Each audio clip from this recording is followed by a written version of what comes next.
योगदान आपण दिलेच पाहिजे असे नागर फाउंडेशनचे म्हणणे आहे. ते भांडे घेऊन आपण विविध ठिकाणी लावतो जेथे पक्षी येतात किंवा आहेत.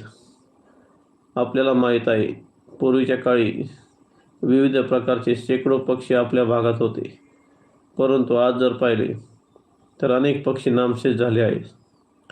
माझ्या लहानपणी होल्ला नावाचा एक पक्षी होता.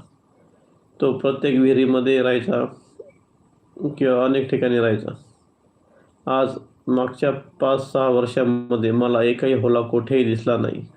निसर्गाच्या कार्यामध्ये मी अनेक ठिकाणी फिरतो, परंतु होल्ला हा पक्षी मला कुठेच दिसला नाही. त्यानंतर पारवा नावाचा एक पक्षी आहे. तोही विविध विहिरींमध्ये घरटे करून राहायचा. आमच्या विहिरीमध्ये शेकडो पारवे असतात.